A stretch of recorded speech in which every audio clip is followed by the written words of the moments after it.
Hello, welcome. We're going to look at how to answer questions, particularly part D, but I'll also have a quick look at parts A to C. I'm going to share the screen now. And to begin with, we'll look at the parts A, quick review. And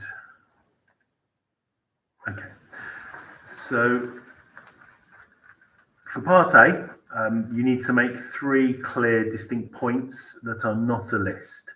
The example would say, if you make a list, or it looks like a list, the maximum you can get is 1 mark out of 3.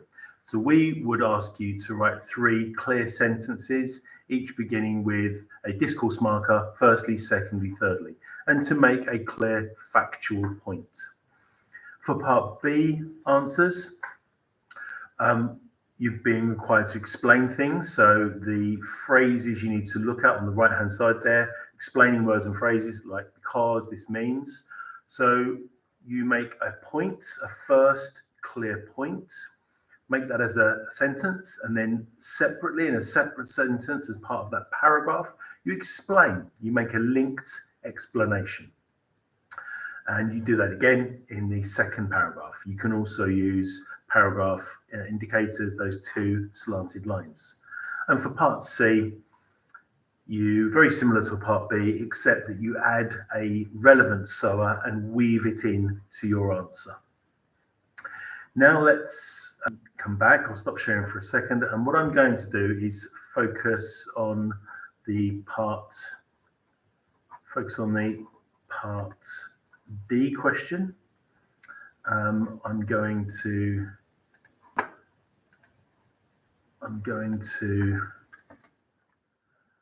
look at an example here. It's not on Judaism, which will be your next assessment, but it doesn't matter. It's just an example of a good assessment.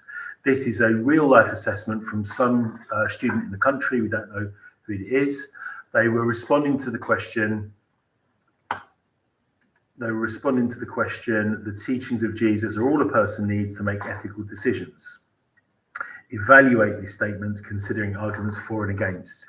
You must refer to Catholic teachings, refer to different Christian points of view, and to reach a justified conclusion.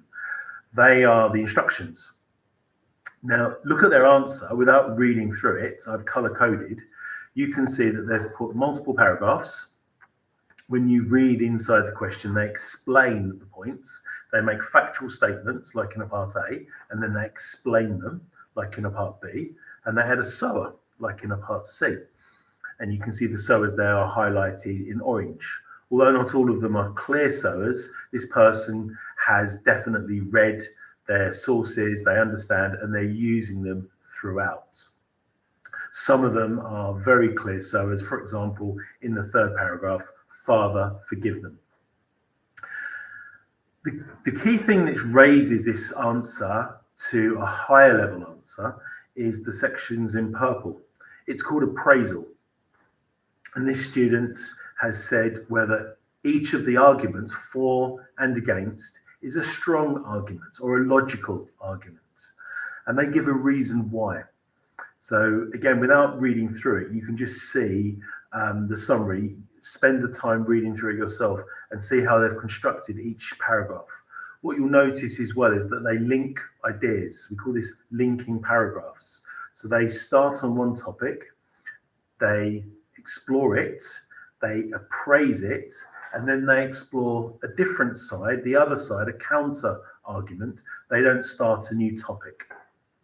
And their conclusion, highlighted in a lovely pea green, flows from their discussion. They've already evaluated, in a sense. The conclusion is really just a summary of what they consider the strongest side. Notice at the top, there's a 50% cap if you don't follow the instructions.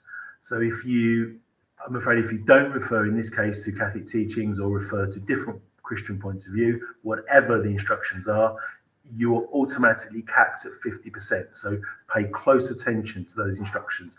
Don't get discounted. Also, if you don't appraise, you don't do those purple sections, then you're going to be limited in the amount of marks you can receive. I'm going to start sharing again, and I'm going to share with you a different tab. This is an example from, this is an example of the question. If I just go up, you can see. I've given you 3 responses, and to the question, keeping the mitzvot is the most important part of being a Jew. You need to evaluate this statement considering arguments for and against, and these are the instructions. In your response, you should or must refer to Jewish teachings and reach a justified conclusion. So if I just move that up a little bit, what I've done is I've given you an opening paragraph of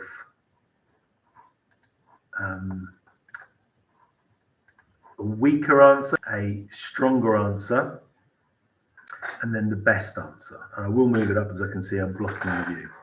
So a weaker answer in red: mitzvot are the 613 laws in the Torah. The 10 Commandments are the most well known. It is the most important part of being a Jew because God commanded them. A better answer includes a sower. So it takes those same points but just expands it. Mitzvot are the 613 laws in the Torah. That's the point. The 10 Commandments are the most well known. It is the most important part of being a Jew because God commanded them. That's the explanation. At the Sinai covenant. Reference is Exodus. So that's a better answer because it includes a sower. Again, apologies, I'll just stop sharing and move that up a little bit so you can see the best answer. And come back to sharing. You can see here the best answer includes appraisal. It's in green. Mitzvot are the 613 laws in the Torah. The 10 Commandments are the most well known. It is the most important part of being a Jew because God commanded them at the Sinai covenant.